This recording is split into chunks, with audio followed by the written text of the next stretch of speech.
తెస్సలోనికీయులకు రాసినటువంటి పత్రిక 2వ అధ్యాయము 9, 10, 11, 12 వచనాలు. ఒకసారి నేను చదువుతా ఉన్నాను, ఒకసారి మీరు కూడా బైబిల్ తెరచి చూడండి. అపోస్తలుడైన పౌలు తెస్సలోనిక సంఘానికి రాసినటువంటి మొదటి పత్రిక 2వ అధ్యాయము 9 నుంచి. అవును సహోదరులారా, మా ప్రయాసను కష్టమును మీకు జ్ఞాపకం ఉన్నది కదా. మేము మీలో ఎవరికైనాను భారముగా ఉండకూడదని రాత్రి పగలు కష్టము చేసి జీవనము చేయుచు మీకు దేవుని సువార్తను ప్రకటించితిమి. మేము విశ్వాసులని మీ ఎదుట ఎంత భక్తిగానో నీతిగానో అనింద్యముగాను ప్రవర్తించామో దానికి మీరు సాక్షులు, దేవుడును సాక్షి. తన రాజ్యమునకు మహిమకును మిమ్మల్ని పిలుచుచున్న దేవునికి తగినట్టుగా మీరు నడుచుకున్న వలనని మేము మీలో ప్రతి వానిని హెచ్చరించుచు, ధైర్యపరచుచు, సాక్ష్యమిచ్చుచు, తండ్రి తన బిడ్డల ఎడల నడుచుకున్న రీతిగా మీలో ప్రతి వాని ఎడల మేము నడుచుకుంటామని మీకు తెలియను. ప్రార్థన. ప్రేమగల తండ్రి, కృపామయుడ, మీ ఘనమైన నామానికి వందనాలు. ఉదయకాల సమయంలో మీ కృపాసనేందుకు వచ్చిన నన్ను మమ్మల్ని జ్ఞాపకం చేసుకుని మీ సత్యవాక్యాన్ని మాకు సరిగా విభజించి వినే మాకు గ్రహించే హృదయాలు దయచేయమని నన్నును బిడ్డలను మీ చేతులకు అప్పగిస్తూ యేసుక్రీస్తు నామములో ప్రార్థన అడిగి వేడుకొనిచున్నాం తండ్రి, ఆమేన్.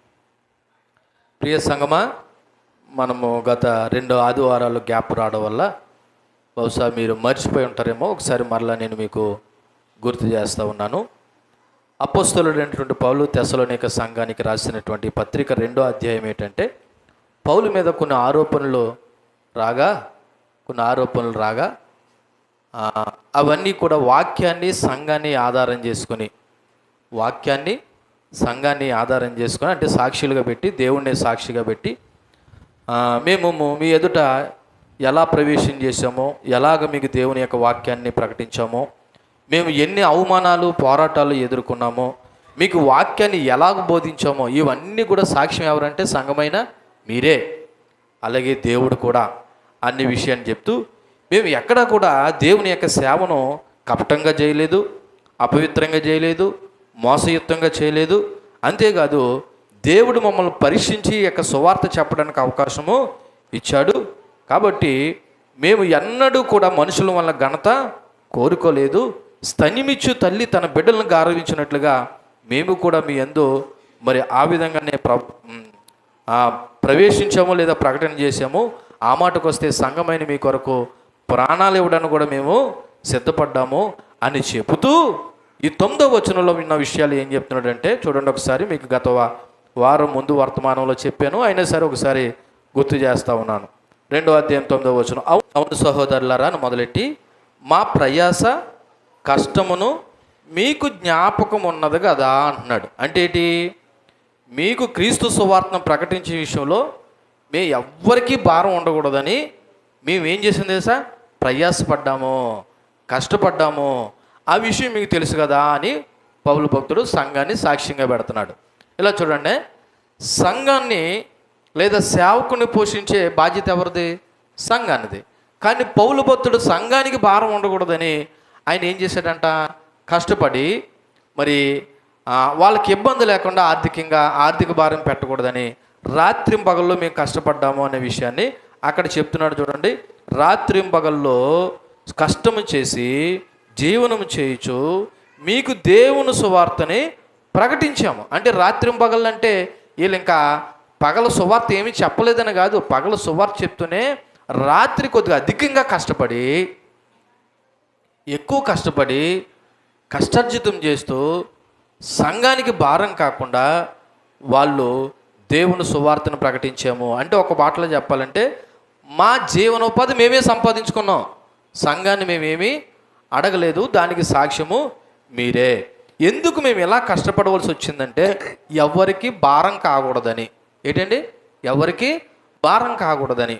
ఉదాహరణకి, నిజానికి దైవ లేఖనాలు బహుళ నాయకత్వాన్ని సపోర్ట్ చేస్తుంది. బహుళ నాయకత్వం అంటే సంఘంలో 2 కంటే ఎక్కువ పాస్టర్లు ఉండాలి. సంఘంలో 2 కంటే ఎక్కువ పాస్టర్లు ఉండాలి. ఇప్పుడు ఒక పాస్టర్నే పోషించడం కష్టంగా మారుతున్నటువంటి ఈ దినాలలో ఒకవేళ 2 పాస్టర్ గారులు ఉంటే ఒకవేళ సంఘమైన మీరు పోషించగలరా? కానీ వాక్యం చెప్పాలంటే పోషించే విధంగా సంఘము ఉండాలి. ఒకవేళ సంఘం పోషించకపోయినా సరే సేవకుడు కష్టమైన భారభరితంగా ఏం చేయాలి? సేవ చేయాలి.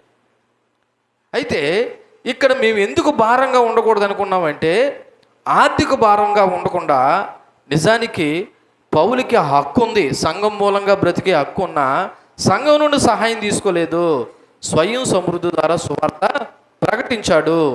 ఎందుకంటే ఏ సువార్త అయితే మాకు ఉచితంగా దేవుడు మాకు అనుగ్రహించాడో ఆ సువార్తని శ్రమల మధ్యలో కష్టపడి ఒత్తిడి పెరిగినా దేవుని యొక్క సందేశాన్ని ధైర్యంగా ప్రకటించాము. ఎందుకంటే మా మీద తిరుగుబాటు చేశారు, ప్రభువు నమ్ముకున్నందుకు మిమ్మల్ని కూడా ఏం చేశారు? హింసించారు. అయినా ఈ విషయం అంతా మీకు తెలుసు కదా అని తెస్సలోనిక సంఘాన్ని సాక్ష్యంగా చూపెడుతూ జవాబిచ్చాడు. కాబట్టి పౌలు మొదటగా ఏం చెప్పదలిచాడంటే ఈ వచనంలో, బాబు మేము డబ్బు సంపాదించడానికి సేవ రాలేదు, సేవ చేయలేదు. దీన్ని మేము ఓ రకంగా చెప్పాలంటే దేవుని యొక్క సాక్ష్యార్థమై మేము దేవుని మహిమ కొరకు సేవ చేశాము. నిజానికి ఈ మాట నేటి సేవకులు అనబడుతున్న మాకు కూడా ఒక హెచ్చరిక లాంటిది. ఎందుకు తెలుసా? డబ్బు కొరకు సేవ చేయకూడదు. దేని కొరకు సేవ చేయాలా? ఆత్మలు, దేవుని యొక్క ఆత్మల కొరకు సేవ చేయాలి. నిజానికి మీరు ఇస్తే సంతోషం, ఇవ్వకపోతే దేవుని మీద ఆధారపడమే తప్ప మీ నుండి రాలేదని సేవకులుగా మేము ఫీల్ అయిపోయి దేవుని పని మానేయకూడదు. ఎందుకని? సంఘం ఎవరిది? దేవుడిది. ఆయన యొక్క రక్షణార్థమై, మన రక్షణార్థమై దేవుడు మనకిచ్చిన ఈ గొప్ప సంఘాన్ని సేవకులుగా మేము ఏం చేయాలంటే కాపాడవలసిన లేదా సంరక్షించవలసిన బాధ్యత మా మీద ఉంది. రెండోది, సాధ్యమైనంత మట్టుకు సంఘానికి భారం కాకుండా సేవ చేయాలి అన్నది దేవుని యొక్క సేవకులుగా మేము నేర్చుకోవాల్సిన విషయము. అంతేకాదు పరిచర్యలో కష్టపడడం అనేది చాలా ముఖ్యము. ఒకవేళ పని లేదా పరిచర్య రెండూ ఉంటే సమతుల్యం చేసుకోవాలి. కొంతమంది ఉద్యోగాలు చేసుకుంటూ సేవ చేస్తారు. వాళ్ళు ఏం చేయాలా? ఉద్యోగాన్ని సమతుల్యం చేయాలా, సేవను కూడా ఏం చేయాలా? సమతుల్యం చేయాలా. ఉద్యోగ బాధ్యతలు నిర్వర్తించలేనప్పుడు పూర్తిగా సేవ మీదనే ఫోకస్ పెట్టాలి. అంతే. ఒకవేళ నిజంగా దేవుని చేత పిలువబడిన సేవకుడు అయితే, లేదు నాకు సేవ ఇంపార్టెంట్ కాదనుకుంటే పూర్తిగా ఏం చేసుకోవాలా? ఉద్యోగం చేసుకోవాలా. కానీ ఒకవేళ రెండు చేయవలసిన పరిస్థితి వస్తే సమతుల్యం, బ్యాలెన్స్ అనేది చాలా ముఖ్యమైనది. ఎట్టి పరిస్థితుల్లోనూ సేవను కూడా ఏం చేయకూడదు అంటే నిర్లక్ష్యం చేయకూడదు. అందుకే చాలామంది సేవకులు ఏం చేస్తారంటే సాధ్యంత మట్టుకు ఉద్యోగాలు చేయలేక కాదు కానీ వెసులుబాటు లేక, రెండు బ్యాలెన్స్ చేయలేక పూర్తిగా సేవ మీద, సంఘం మీద ఆధారపడి సేవ చేస్తూ ఉంటారు. ఎక్కడో కొంతమందికి వెసులుబాటు జరుగుతూ ఉంటుంది, అది వేరే విషయం. ఏదేమైనా ఈ 9వ వచనం ద్వారా పౌలు భక్తుడు ఏమి చెప్పదలిచాడంటే, బాబు మేము డబ్బు సంపాదించడానికి సేవ రాలేదు, దేవుని యొక్క పిలుపు మేరకు, దేవుడు అప్పగించిన బాధ్యత మేరకు మా స్వయం సమృద్ధితో మేమే సంఘం కొరకు పనిచేసాము, దానికి మీరే సాక్ష్యమని పౌలు భక్తుడు చెప్పదలిచాడు. చూడండి, ఈ 10, 11, 12 వచనాలు పూర్తిగా ఒకసారి మనము ఆలోచన చేయగలిగితే, 10వ వచనం చూడండి. మేము అని మొదలెట్టాడు. ఎన్నో వచనం? 10వ వచనం. మేమంటే ఎవరు? పౌలు, శీల, తిమోతి ఎవరైతే ఉన్నారో వాళ్ళందరూ కూడా ఏమంటారంటే, మేము విశ్వాసులైన మీ ఎదుట. చూడండి, ఇది చాలా ముఖ్యమైన మాట సేవకులుగా మాకు. విశ్వాసులైన మీ ఎదుట. మీరెవరు? విశ్వాసులు. మీరు ఎలాగ, దేన్ని బట్టి విశ్వాసులు అయ్యారు? క్రీస్తుని విశ్వసించారు కాబట్టి విశ్వాసులు. క్రీస్తునందు విశ్వాసం లేకపోతే మీరు పిశాసులే. మళ్ళీ చెప్తున్నాను, క్రీస్తునందు విశ్వాసం లేకపోతే మీరు అవిశ్వాసులే. కాబట్టి క్రీస్తునందు ఉన్న విశ్వాసాన్ని బట్టి విశ్వాసులైన మీ ఎదుట ఎలాగున్నామని చెప్తున్నాడు? ఎంత భక్తిగాను, నీతిగాను, అనింద్యముగాను ప్రవర్తించామో దానికి మీరు సాక్షులు, దేవుడి సాక్షి అని చెప్తున్నాడు. ఇక్కడ మరో సాక్ష్యాన్ని పెడుతున్నాడు చూడండి. నిజానికి సేవకులుగా ఇది నాకు సేవకులే కాదు, సంఘాన్ని నడిపించే నాయకులైనా, లేదా ఇంటిలో ఉన్నటువంటి ఒక నాయకులుగా మీరైనా, లేదా సమాజాన్ని ప్రభావితం చేసే ఎవరైనా సరే ఈ లక్షణాలు చాలా ముఖ్యమైనవండి. ఎందుకు తెలుసా? చెప్పేవాడిలో ఈ లక్షణాలు లేకుండా ఎంత బోధ చేసినా వింటారా? ఇప్పుడు ఉదాహరణకి నేనే ఉన్నాను, నేను వాక్యానుసారంగా నడవకుండా మిమ్మల్ని వాక్యానుసారంగా నడవమంటే మీరు నడుస్తారా? అందుకే ఇక్కడ ఎంత జాగ్రత్తగా చెప్తున్నా తెలుసా? మేము విశ్వాసులని మీ ఎదుట. ఫస్ట్ ఏం చెప్తున్నాడు? ఎంత భక్తిగాను అని మొదలెట్టాడు. ఏంటండి? ఎంత భక్తిగాను. ఎంత భక్తిగాననే మాటకు అర్థం ఏంటో తెలుసా? మీ ఎదుట పరిశుద్ధంగాను, పవిత్రంగాను, ఆధ్యాత్మికంగాను ఉన్నామని చెప్తున్నాడు. అంటే నడిపించేటువంటి నాయకుడు, అది సేవకుడైనా లేదా మరొకరు ఎవరైనా జరే, క్రైస్తవులని మీరైనా జరే, ముఖ్యంగా మనము దేవునితో సరైన సంబంధం కలిగి ఉండాలి. ఆ సరైన సంబంధమే భక్తితో దీవించడం. ఆ భక్తి ఎలాగ ఉండాలంటే పరిశుద్ధంగా ఉండాలి, పవిత్రంగా ఉండాలి, అన్నిటికంటే ముఖ్యంగా దేవునితో సరైన సంబంధం కలిగి ఉండాలి. అలాగ మేము ఉన్నామంటున్నాడు పౌలు. రెండో మాట ఏమన్నాడు చూడండి, రెండో మాట ఏమన్నాడు? నీతిగాను అని అన్నాడు. ఏంటండి? నీతిగాను అంటే మనుషుల ముందు, దేవుని ముందు నీతిగా, న్యాయంగా, నిజాయితీగా ఉండాలి. మనుషుల ముందు, దేవుని ముందు ఎలా ఉండాలి? నీతిగా, న్యాయంగా, నిజాయితీగా ఉండాలి. అంటే ఏంటి? నీతిగా, న్యాయంగా, నిజాయితీగా అంటే ఏంటి? ఇందాక చెప్పాను కదా, ముందు ఒకలాగా వెనకాల మరొకలాగా మాట్లాడకూడదు. అంటే అది కొన్నిసార్లు మన మాటలు అవతల వాళ్ళకి అర్థం కాకపోవచ్చు, కానీ దాని వెనకాల ఇంటెన్షన్ ఏమై ఉండాలో తెలుసా? నీతి అయి ఉండాలి, నిజాయితీ అయి ఉండాలి. కాబట్టి దేవుని పిల్లలుగా మనం నేర్చుకోవాల్సిన విషయం ఏంటో తెలుసా? ఇక్కడ బోధించేవాడైనా లేదా కొంతమందిని నడిపించేవాడైనా నీతి అనేది చాలా ముఖ్యమైనది. మూడోది అక్కడ ఏం చెప్తున్నాడు తెలుసా? అనింద్యముగాను అంటే ఏ విధమైన నింద లేని వారిగా మేము ఉన్నాము ఎదుట. అనింద్యం అంటే నింద లేకుండా ఉండడం. ఒక మాటలో చెప్పాలంటే నిర్దోషంగా ఉండడం. ఎవ్వరూ కూడా నిందించడానికి అవకాశం లేకుండా బ్రతకడం. నిందించడానికి ఏం రాకూడదు? అవకాశం ఇవ్వకూడదు.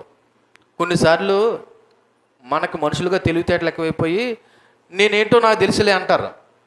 నువ్వేంటో నువ్వు తెలుసు, కానీ అవతలోలకి నీ విషయంలో సరైన అవగాహన కలిగి రావడానికి అసలు నిందింపబడడానికి అవకాశం ఎందుకు అవ్వాలా? ఉదాహరణకి నేనే ఉన్నానండి, ఒక యవన కుమార్తెతో మాట్లాడుతున్నాను. ఓ రోజు మాట్లాడితే పాస్టర్ గారు ఏదో మాట్లాడుతున్నారు అనుకుంటారు. నేను ప్రతిరోజు మాట్లాడుతూ కూర్చున్నాను అనుకో, ఇప్పుడు అవతల వాళ్ళకి ఏమవుతుంది? మాట్లాడండి, ఏమొస్తుంది? అంటే ఆ అవకాశం ఎవరిచ్చారు? అందుకే నిందింపబడ్డానికి కూడా అవకాశం ఇవ్వకుండా అనిందులుగా బ్రతకవలసిన అవసరత క్రైస్తవ పిల్లలుగా మన మీద ఉంది. ముఖ్యంగా సేవకులమైన మా విషయంలో ఇది చాలా అవసరం. అందుకే పౌలు భక్తుడు ఆ మాట చెప్తున్నాడు 10వ వచనంలో, మేము విశ్వాసులైన మీ ఎదుట ఎలాగున్నాం తెలుసా? ఎలాగున్నాము? ఎంత భక్తిగాను, నీతిగాను, అనింద్యముగాను ప్రవర్తించమో దానికి మీరే సాక్షులు, దేవుడు సాక్షి అంటున్నాడు. అంటే ఈ వచనంలో ప్రతి ఒక్క క్రైస్తవ నాయకుడు, అది సేవకుడైనా సేవకురాలైనా లేదా క్రైస్తవ పిల్లలైన మీరైనా సరే, మనము చాలా పరిశుద్ధంగా ఉండాలండి, నీతిగా ఉండాలండి, నిర్దోషంగా ఉండాలండి. నిందింపబడడానికి అవకాశం లేకుండా మనము భక్తి చేయవలసిన అవసరత ఉంది. అది దేవుని ముందు, మనుషుల ముందు, లోకం ముందు మన ప్రవర్తన బాగా ఉండాలి. మన ప్రవర్తన ఎలా ఉండాలి? బాగా ఉండాలి. దానికి ప్రత్యక్షంగా ఇక్కడ పౌలు ఏం చెప్తున్నాడంటే, దానికి సాక్ష్యం సంఘమైన మీరు మాత్రమే, అలాగే దేవుడు మాత్రమే అనే విషయాన్ని ఇక్కడ జ్ఞాపకం చేస్తున్నాడు. ఎందుకు పాస్టర్ గారు ఇలాగ ఉండాలా? నా ఇష్టం వచ్చినట్టు నేను ఉండకూడదా? ఈ ప్రశ్న నేను వేస్తున్నాను చూడండి. మీరు అంటారు కదా, ప్రతి ఒక్కరి ముందు భక్తిగాను, నీతిగాను, ఎలా ఉండాలా? ఆనందంగాను ఉండాలంటారు కదా. నా ఇష్టం వచ్చినట్టు నేను ఉండకూడదా పాస్టర్ గారు? భక్తిగానే, నీతిగానే, అందంగానే ఉండాలంటే ఇక్కడ మీకు ఒక విషయాన్ని జ్ఞాపకం చేయాలి. మన ప్రభువు అని యేసుక్రీస్తు మనందరి నిమిత్తము తన ప్రాణాన్ని ప్రాణంగా పెట్టి మన పాపాలు ఏం చేశాడంటే ప్రాయశ్చిత్తం చేసి, రక్షణ ప్రోక్షణ కలిగజేసి, మనకి పాప బంధకాలను విడుదలిచ్చి మనలను మరి అపవాది యొక్క శక్తుల నుండి విడిపించాడు. ఇప్పుడు క్రైస్తువులు బ్రతికినంత కాలము ఎవరి కొరకు బ్రతకాలంటే దేవుని కొరకే బ్రతకాలి. ఎందుకంటే ఒకసారి మనందరికీ తెలిసినటువంటి విషయాలే. కొరింథీయులకు రాసినటువంటి 2వ పత్రిక 7వ అధ్యాయము 1వ వచనం చూడండి. ప్రియులారా, మనకి వాగ్దానాలు ఉన్నవి కనుక చూడండి అక్కడ రాయబడిన మాట, దేవుని భయంతోనూ పరిశుద్ధతను సంపూర్తి చేసుకొనిచు ఈ శరీరానికి ఆత్మకు కలిగిన సమస్త కల్మషం నుండి మనలను పవిత్రులుగా చేసుకోవడానికి బ్రతకాలి అనొచ్చు. పాస్టర్ గారండి, నేను ఎందుకు బ్రతకాలండి అంత నీతిగాను? ఎందుకు బ్రతకాలండి నేను అంత భక్తిగాను? ఎందుకు బ్రతకాలండి అంత నిర్దోషంగా? అంటే ఇక్కడ వాక్యం ఏం చెప్తుంది తెలుసా? ఇదిగో మన శరీరానికి ఆత్మకు కలిగిన సమస్త కల్మషం నుండి మనల్ని పవిత్రుగా చేసుకోవాలంటే ప్రియులారా, ఇదిగో దేవుని భయంతో పరిశుద్ధతను మనం ఏం చేయాలి? సంపూర్తి చేసుకోవాలి. ఇంకా మనం పరిపూర్ణం కాదండి సంగమా. మరి మీరు ఎంత ప్రభుని నమ్ముకున్నా మనం ఇంకా ఎవరం కాదు? పరిపూర్ణం కాదు. మనలో లోపాలు ఉన్నాయి, మనలో పాపాలు ఉన్నాయి. అలాగని చెప్పేసి ప్రభు రాకడ వచ్చేంత వరకు ఈ లోపాలతోని ఈ పాపాలతోనూ బ్రతికితే కాదు. ప్రతిరోజు ఎవరికి వారు దేవుని భయంతో మనం పరిశుద్ధతను ఏం చేసుకోవాలంట? సంపూర్తి చేసుకోవాలి. మీకు విషయం చెప్పమంటారా? అన్నిటికీ ఒకటే సీక్రెట్, ఒకటే ముందేటి తెలుసా? యెహోవా యందు భయభక్తులు కలిగి ఉండుట అన్నిటికీ సీక్రెట్. ఏంటి తెలుసు సీక్రెట్?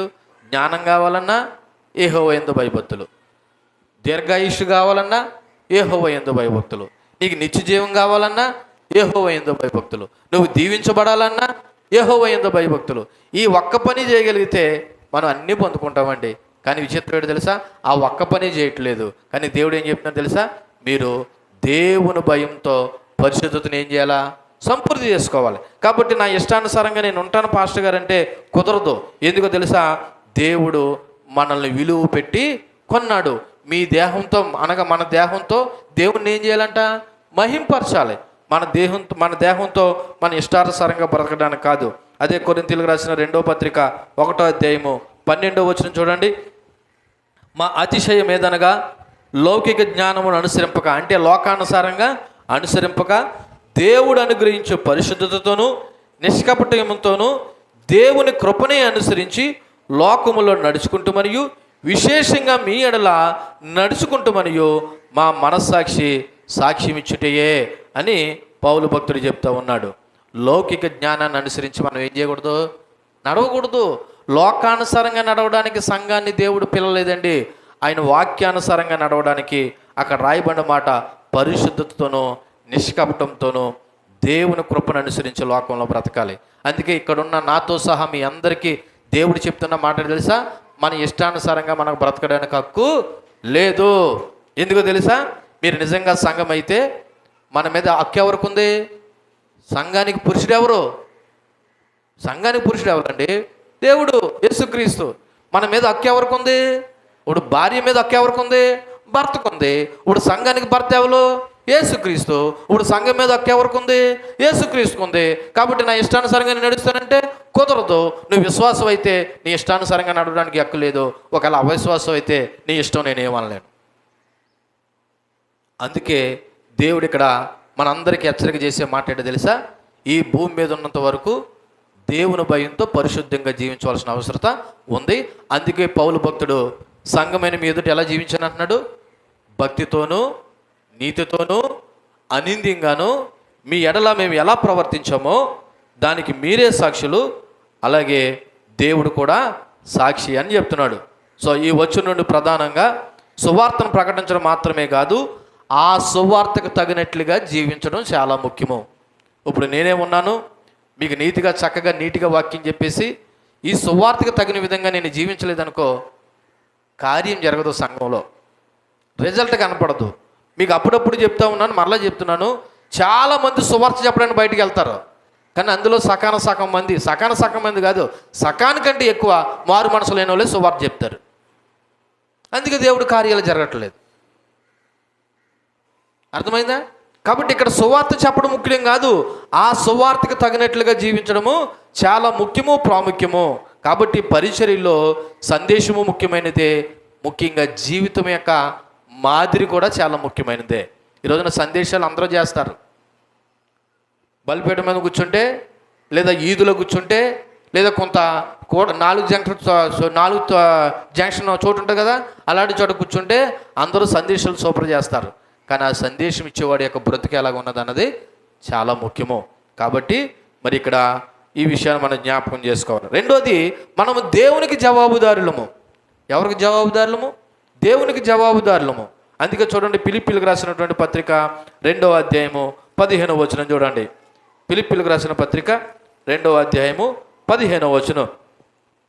మీరు మూర్ఖమైన వక్ర జనం మధ్య నిరపరాధులను నిష్కలంకులను అనిందులనైనా దేవుని కుమారునగినట్లు సనుగులు సంశయాలు మాని సమస్త కార్యాలు చెయ్యండి. ఇది విశ్వాసులైన మీరు. అలాగే పేతురు గారు రాసినటువంటి మొదటి పత్రిక 2వ అధ్యాయము 12వ వచనం కూడా చూడండి. పేతురు గారు రాసినటువంటి మొదటి పత్రిక 2వ అధ్యాయము 12వ వచనంలో కూడా అన్యజనులు మిమ్మల్ని ఏ విషయాల్లో దుర్మార్గులను దూషించారో ఆ విషయంలో వారు మీ సత్క్రియలను చూడాలి. అవతల వాళ్ళని మనల్ని ఏం చూడాలంట?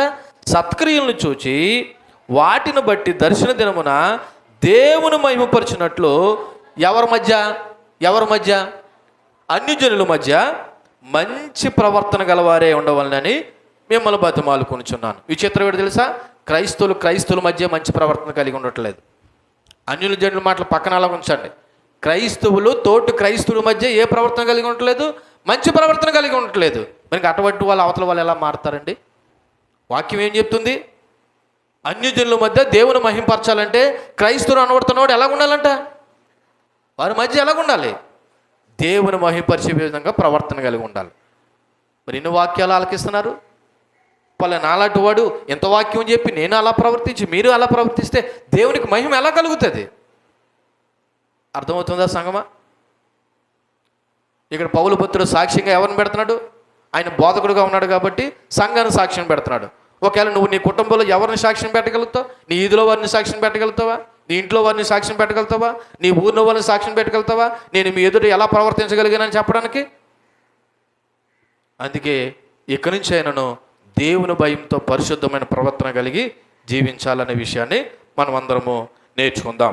అలాగే చూడండి, తెస్సలోనికి రాసిన మొదటి పత్రిక 2వ అధ్యాయం 11వ వచనం చదివితే, తన రాజ్యమునకు మహిమకును మిమ్మల్ని పిలుచుచున్న దేవునికి తగినట్టుగా మీరు నడుచుకోవాలి. ఇప్పుడు చెప్పండి, దేవుడు ఎందుకు పిలిచాడంట మనల్ని? అమ్మా, అక్కడ రాయబడిన మాటలే నేను చెప్తున్నాను. దేవుడు మనల్ని ఎందుకు పిలిచాడంట? 11వ వచనం మరలా చదువుతున్నాను. తన రాజ్యానికి ఏం తేవాలని అంటండి? అమ్మా, ఏం చేయాలండి? నువ్వు పచ్చి బూతు మాటలు మాట్లాడుతుంటే ఆయన రాజ్యానికి మహిమ ఎలాగొస్తుంది? నువ్వు అబద్ధాలు ఆడుతుంటే తన రాజ్యానికి మహిమ ఎలాగొస్తుంది? నువ్వు దొంగతనాలు చేస్తుంటే ఆయన రాజ్యానికి మహిమ ఎలాగొస్తుంది? ఇది ఎవరి గురించి మాట్లాడుతున్న మాటలు? క్రైస్తవ సంఘం అనబడుతున్న పిల్లల గురించి మాట్లాడుతున్న మాటలు. దేవుడు మనల్ని ఎందుకు పిలిచాడంట? తన రాజ్యానికి మహిమకును మిమ్మల్ని పిలుచుచున్న దేవునికి తగినట్టుగా జీవించాలి. సంఘమే, ఇక్కడ ఆరాధనే, ఇక్కడ టైమే. బయటికి వెళితే నువ్వెవరవో నేను ఎవరో మర్చిపోతున్నారు. ఇక్కడ సంఘంలో ఉన్నప్పుడేనే నీ భక్తి, బయటికి వెళ్తే నువ్వు క్రైస్తవుడు కాదా, క్రైస్తవురాలు కాదా? మరలా చెప్తున్నాను, ఇక్కడ జస్ట్ థీరీ. ఇక్కడ ఏంటి? జస్ట్ థీరీ అంటే ఏంటి తెలుసా? నేర్చుకుంటున్నాం. బయటికి వెళ్ళి ఏం చేయాలి తెలుసా? ప్రాక్టీస్ చేయాలి. చదువుకున్న పిల్లలకి థీరీ అని ప్రాక్టికల్ అని ఉంటాయి. నేర్చుకున్నదంతా లాస్ట్లో ఏం చేయాలా? ప్రాక్టికల్ చేయాలి. అలాగే క్రైస్తవులు ఇక్కడ నేర్చుకున్నదంతా బయట లోకంలో ఏం చేయాలా? ప్రాక్టీస్ చేయాలి. ఎందుకు ప్రాక్టీస్ చేయాలి తెలుసా?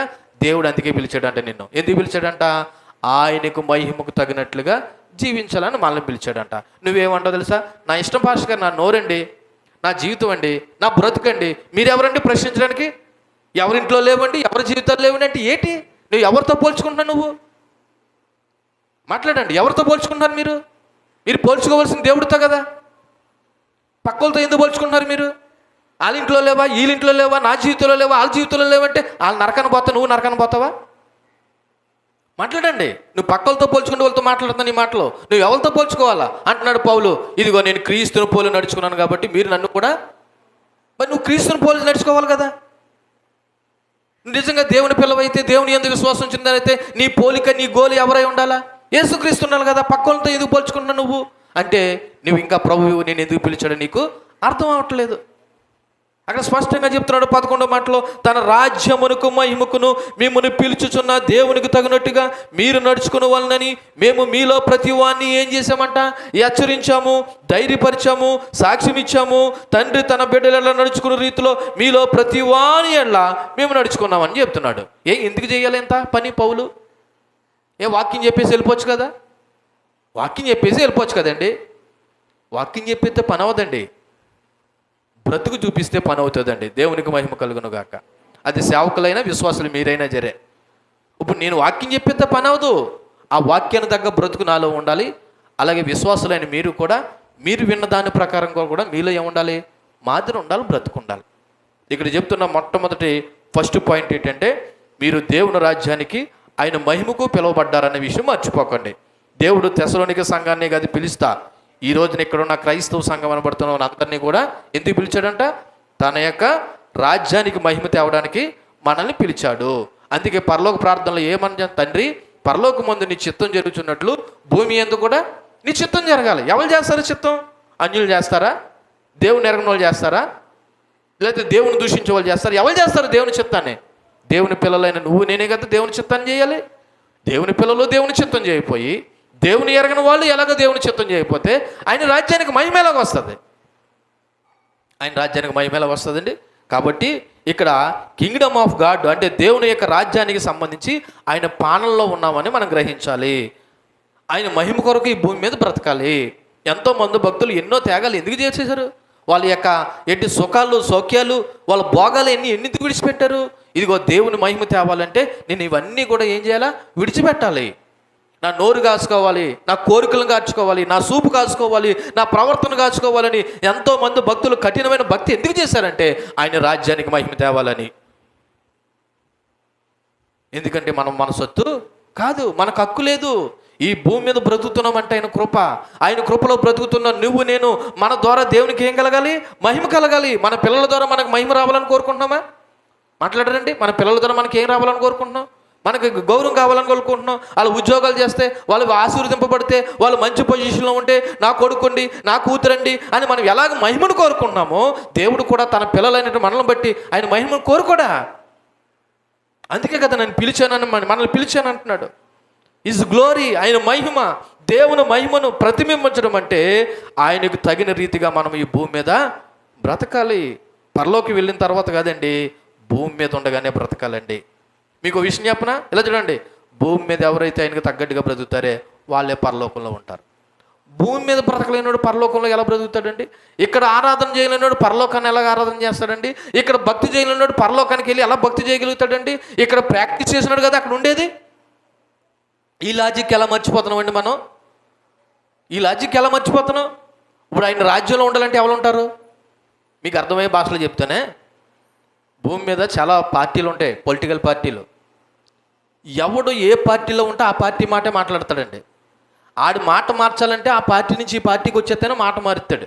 అప్పుడు దాకా దేనికి కట్టుబడి ఉంటాడు? ఆ పార్టీ యొక్క నియమ నిబంధనలకి కట్టుబడి ఉంటాడు. ఇప్పుడు మనం అందరూ ఎవరిని విశ్వసించాము? యేసుక్రీస్తుని విశ్వసించాం. ఇప్పుడు యేసుక్రీస్తుని విశ్వసించిన మనం ఎవరి మాట ఆలకించాలి? ఆయన మాట ఆలకించాలి. మరి ఆయన మాట ఆలకించడం అంటే వచ్చి కూర్చొని వాక్యం ఆలకించి వెళ్ళిపోవడమా? కాదు కదా. ఆయన ఎలా బ్రతకమన్నాడో అలాగే కదా బ్రతకడం. ఆయనకి మహిమ ఎప్పుడు వస్తుంది?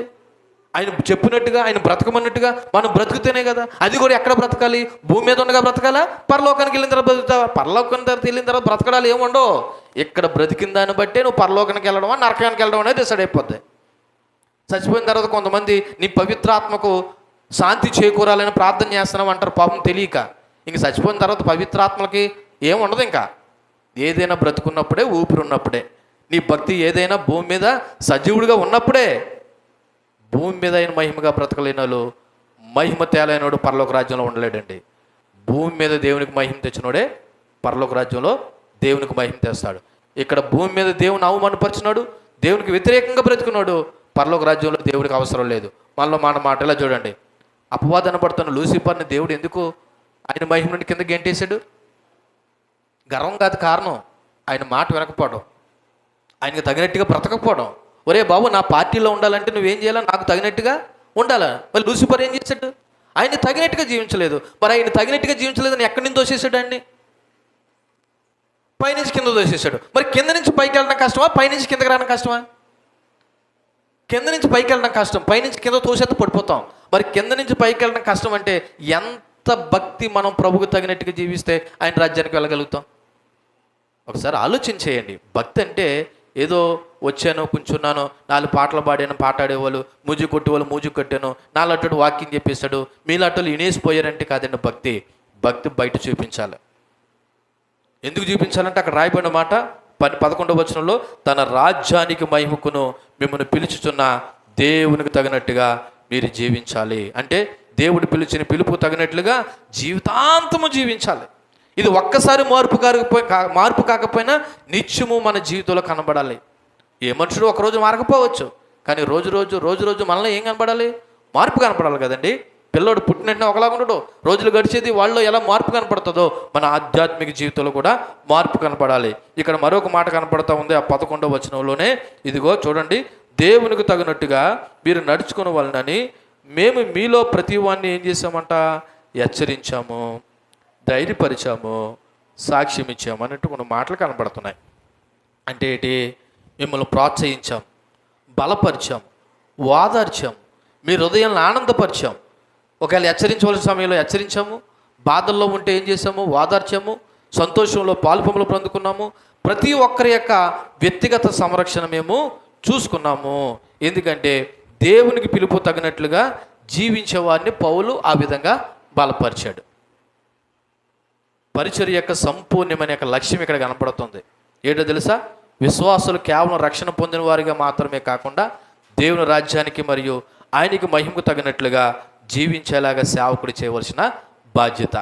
అంటే మీకు అర్థమయ్యేలా చెప్పనా? ఇలా చూడండి, మీరు పిల్లలను అన్నారండి, ఒరే నువ్వు ఎదిగారంటే వాడు ఎదిగెత్తాడా? ఏం చేయాలా? వాడి ఎదుగుదలకు వాడికి కావలసినవన్నీ తినిపించేలాగా. అలాగే మీరు రక్షణలోకి వచ్చారు కదా, రక్షణలోకి వచ్చిన తర్వాత మీరు ఎదిగేయాలంటే ఎదిగేయలేరు. సేవకుడు ఏం చేస్తాడు? వాక్యంలో ఒకసారి హెచ్చరిస్తాడు, బుద్ధి చెప్తాడు, ప్రోత్సహిస్తాడు, మెచ్చుకుంటాడు, గద్దిస్తాడు. ఇవన్నీ ఎందుకంట? మీ పట్ల తీసుకునే వ్యక్తిగతమైన కేరు, రక్షణ. మీరేమనుకుంటారు తెలుసా?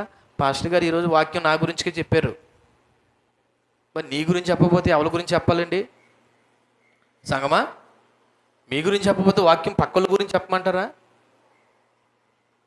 ఇది వ్యక్తిగతమైన కేరు నీ పట్ల. ఇగో చూడండి, అక్కడ రాయబడిన మాట, ఆయనకు మహిమ తగినట్లుగా జీవించలాగా చేయడానికి వ్యక్తిగతంగా దేవుడు మిమ్మల్ని అలా తయారు చేయడానికి సేవకుడు మీ పట్ల తీసుకుంటున్న కేరు. మీరేమనుకుంటారు తెలుసా? మా పాస్టర్ గారు మమ్మల్ని ఏమనకూడదు, చక్కగా దీవించి ఆశీర్వదించి పంపించేస్తే చాలు. మరి ఎప్పుడు నువ్వు సానబెట్టబడతావు? ఎప్పుడు ప్రభు యొక్క రూపంలో మార్చబడతావు? మరి నీలో ఉన్న లోపాన్ని సరిచేయకుండా అలా వదిలేస్తుంటే వాత వేయబడిన మనస్సాక్షి కలిగినవై ఇంకెప్పుడు అలాగ అయిపోవా నీవు? కాబట్టి అర్థం చేసుకోండి, దేవుడు మనల్ని ఎందుకు పిలిచాడంటే అక్కడ రాయబడిన మాట, ఆయన యొక్క మహిమకు, ఆయన రాజ్యానికి మహిమ తెచ్చేవారిగా దేవునికి తగినట్లుగా మనం నడుచుకోవాలని ఇక్కడ పౌలు ప్రతివానిని, అంటే ప్రతివానిని, సంఘంలో ఉన్న ప్రతివాన్ని హెచ్చరించాడంట, ధైర్యపరిచాడంట, సాక్ష్యం ఇచ్చాడంట. అదే పని రోజున వాక్యం తెలిసిన సేవకులు చేస్తారు. కొన్నిసార్లు నీకు అది మరోలాగా అర్థమవుతూ ఉంటుంది, అది నీ మిస్టేకు. కానీ గుర్తుపెట్టుకో, వాక్యాన్ని వాక్యంలోకి అర్థం చేసుకుంటే అంతా నా మేలికే అనుకుంటావు. దేవునికి మహిమ కలుగును గాక. హల్లెలూయ. చూడండి, ఆ 12 వచనం అనగా 11, 12 వచనాల్లో ఉన్నాయి. ఇక్కడ పౌలు తన పరిచర్య యొక్క నిజాయితీ గురించి, రక్షించే భాగంలో తండ్రి యొక్క ప్రేమ గురించి ఇక్కడ 3 కార్యాలు చెప్పాడు కదా. అందులో మొదటిది ఏంటంటే బుజ్జగించాడంట, రెండోది ఏం చేశాడంట? వాదార్చాడంట, మూడోది ఏం చేశాడంట? సాక్ష్యం ఇచ్చాడంట. ఏంటి బుజ్జగించడం అంటే? ప్రోత్సహించడం, బలపరచడం, ప్రేమతో మాట్లాడడం. ఎలాగా? తండ్రి తన పిల్లల్ని ఆప్యాయంగా ప్రోత్సహించిన విధంగా. చూడండి, పరిచర్యలో నుండి నా వైపు చూడండి, పరిచర్యలో సేవకుడికైనా సేవకురాలకైనా తల్లి ప్రేమ ఉండాలి, తండ్రి బాధ్యత ఉండాలి. తల్లి ప్రేమ ఉండాలి, తండ్రి బాధ్యత ఉండాలి. ఇక్కడ తల్లి ప్రేమ తండ్రి బాధ్యత అంటే పాస్టర్ గారి తల్లి ప్రేమ, పాస్టర్ గారి తండ్రి బాధ్యత అని అనుకోకండి. పరిచర్యలు అటువంటి ఏం రూలు లేవు. చాలామంది మా ఆత్మీయ తండ్రి అండి, మా ఆత్మీయ తల్లి అని అంటారు. ఆత్మీయ తండ్రులు ఆత్మీయ తల్లిలు కాదు ఎవరును. ఆత్మీయ తండ్రి మరి నేనే అయితే మరి దేవుడు ఏ తండ్రి అవుతాడు? పరలోక తండ్రి అవుతాడా? జస్ట్ మిమ్మల్ని నడిపించే నాయకులు మాత్రమే మేము, ఆత్మీయ నాయకులం. అంతే తప్ప మేమేమీ మిమ్మల్ని ఏమీ కనలేదు. వృద్ధి చేసినవాడు ఎవడో? వృద్ధి చేసినవాడు ఎవడో? దేవుడే. అయితే నడిపించే నాయకుడికైనా నాయకురాలకైనా తల్లి ప్రేమ అనబడుతున్న గుణం అతనిలోనే ఉండాలి. తండ్రి బాధ్యత కూడా 2 లక్షణాలు ఎవరిలో ఉండాలి? ఒకరిలోనే ఉండాలి. తల్లి ప్రేమ పాస్టర్ గారు చూసుకుంటుందండి, ఆ తండ్రి బాధ్యత పాస్టర్ గారు చూసుకుంటారని విడదీయడానికి లేదు ఇక్కడ. ప్రతి నడిపించే నాయకుడికి ఒక తల్లి ఎలాగైతే, అందుకే ముందు వచనాల్లో ఏమన్నాడు? స్తన్యం ఇచ్చి తల్లి గారవించినట్లు మీ ఎడల మేము ఏం చేసాము? ప్రేమ చూపించామంటున్నాడు. ఇప్పుడు ఏం చెప్తున్నాడు? తండ్రిలాగా మిమ్మల్ని ఏం చేయాలి? బుజ్జగించాము, ఓదార్చాము, సాక్ష్యం ఇచ్చామంటున్నాడు. అంటే ఒక సేవకుడు 2 పనులు చేయాలి.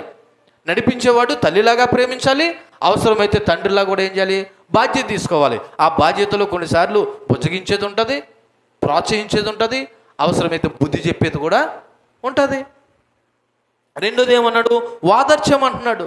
ఆనందపరిచాము, వాదార్చాము, హృదయాన్ని మెత్తపరిచాము, పిల్లలు బాధపడితే తండ్రి దగ్గరికి వచ్చి ఎలాగ ఓదరిస్తాడో సేవకుడు కూడా ఈ సంఘం అనబడుతున్న తెసలోనిక సంఘం విషయంలో మేము మీ ఎళ్ళ అలాగే చేసామంటున్నాడు. మూడోది ఏమంటున్నాడు? సాక్ష్యం ఇచ్చుచు. ఏంటి సాక్ష్యము? హెచ్చరించుట, సాక్ష్యం ఇచ్చుట అంటే బాధ్యతతో బోధించుట. ఆదేశించాము.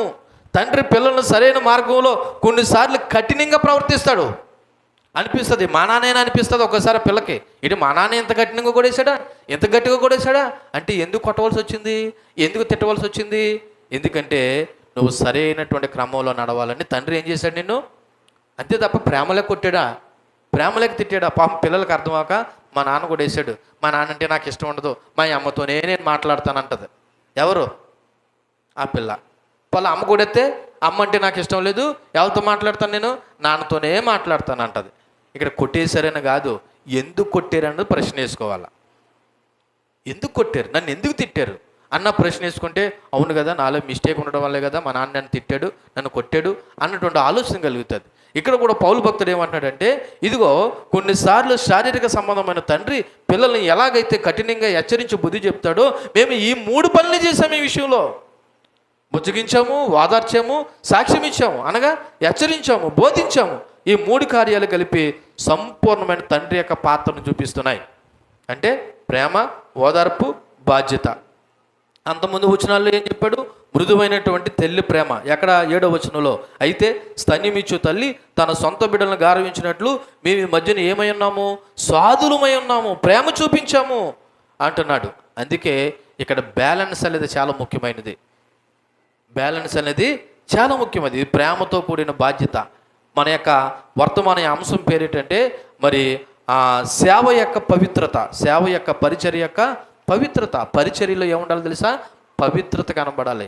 నువ్వు బుద్ధి చెప్తావో, గద్దిస్తావో, ఓదర్తావో, సాక్ష్యం ఇస్తావో అన్నీ కలబలిపి ఫైనల్గా ఏం చేయాలి తెలుసా? ఆ కుటుంబం కట్టబడాలి, ఆ సంఘం కట్టబడాలి. కుటుంబం అయితే కుటుంబం కట్టబడాలి, సంఘం అయితే సంఘం కట్టబడాలి. ఏంటి? నువ్వు బుద్ధి చెప్పినా, సాక్ష్యం ఇచ్చినా, ఓదార్చినా, ప్రోత్సహించినా, బలపరిచినా మొత్తం మీద అందులో ఏం కనబడాలి తెలుసా? హోలీనెస్ కనబడాలి, పవిత్రత కనబడాలి, పరిశుద్ధత కనబడాలి. ఎందుకంటే దేవుడు మనల్ని ఆయన మహిమకు మరి ఆయన దేవుని యొక్క రాజ్యానికి మహిమ తెచ్చే విధంగా దేవుడు మనల్ని ఏం చేశాడు? పిలిచాడు. సో మరి బోధకులు, సేవకులు, తల్లిదండ్రులు, సంఘ నాయకులు అందరూ కూడా నేర్చుకోవాల్సిన విషయం తెలుసా? మనలో తండ్రి బాధ్యత ఉండాలి, తల్లి ప్రేమ కూడా ఉండాలి. ఇవి 2 కూడా కలిసి ప్రతి వారిలోనూ ఉండాలి. అర్థమవుతుందండి? ఈ 9, 10, 11, 12 వచనాల్లో అపోస్తలుడైన పౌలు సంఘం పట్ల మేము ఎలా ప్రవర్తించామన్న విషయాన్ని ఈ 12 వచనాల వరకు చెప్పాడండి.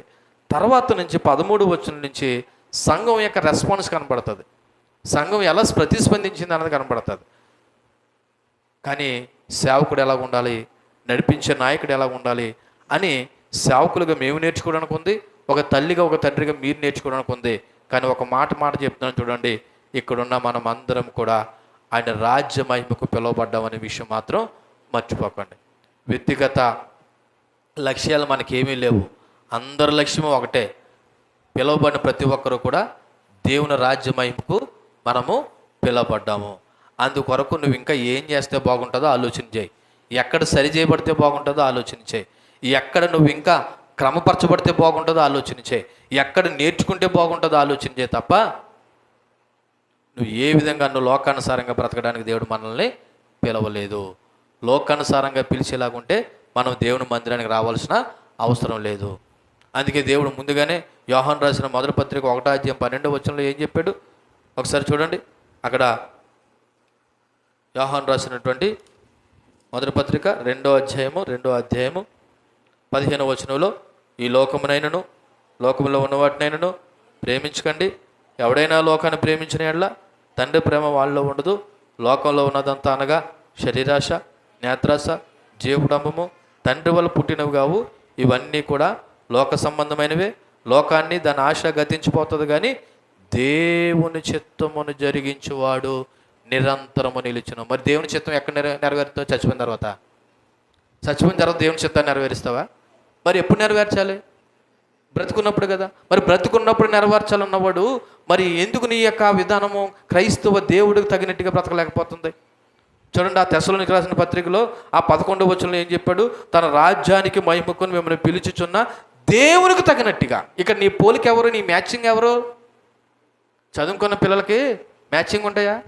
పోలికలు కుడివైపున ఒకటి, ఎడమవైపు బాక్స్ గీసి ఉంటుంది కదా. ఏముంటాయి? కొన్ని చేయవలసినవి ఉంటాయి, కొన్ని చేయకుండా ఉంటాయి. ఇప్పుడు మన పోలిక ఎవరు? మన మ్యాచింగ్ ఎవరు? పక్కోళ్ళు కాదు, ప్రభువే. దేవునికి తగినట్టుగా మీరు నడుచుకోవాలి. ఎవరు తగినట్టుగా నడుచుకోవాలి? దేవునికి తగినట్టుగా నడుచుకోవాలి. అప్పుడే మనము ఆయన పోలికలో మార్చబడతాం. మన టార్గెట్ దేవుడు అనుకో, దేవుడిలో ఉన్న లక్షణాలు మనలో కనబడతాయి. నీ టార్గెట్ పక్కోళ్ళు అనుకో. అందుకే చదువుకున్న పిల్లలకి ఈ విధమైన ఎగ్జాంపుల్ ఇస్తారు. ఒరే, మీరు ఎవరైనా టార్గెట్ పెట్టుకుంటే బాగా చదివి టార్గెట్ పెట్టుకోండి. నీ పక్కన ఉన్నవాడిని టార్గెట్ పెట్టుకున్నావు అనుకో, ఆడు బాగా చదవడు, ఆడికంటే మార్క్ ఎక్స్ట్రా వస్తే చాలు అనుకుంటావు. కాంపిటేటివ్ ప్రిపేర్ అయ్యే వాళ్ళని అయితే ఏమంటారు తెలుసా? మీరు అందరూ కూడా సివిల్లో సీట్ కొట్టాలని ప్రాక్టీస్ చేయండి. సివిల్ కాకపోతే కనీసం గ్రూప్ 1 అన్న కొడతామని చెప్తారు. ఎందుకని? మన టార్గెట్ పెద్దదైతే కనీసం పెద్దది కాకపోయినా చిన్నదైనా మనం సాధించగలుగుతామని చదువుకున్న పిల్లలు చెప్తారు. కానీ ఇక్కడ మన టార్గెట్ పక్కోళ్ళు కాదు, మన టార్గెట్ ఎవరు? ప్రభువు. ఆ దేవునికి తగినట్టుగా మీరు నడుచుకుని వాళ్ళని మేము మీలో ప్రతి వాడిని ఏం చేశారంట? అక్కడ హెచ్చరించారంట. ఈ హెచ్చరికలన్నీ ఎవరి గురించి? దేవునికి తగినట్టుగా బ్రతకాలని.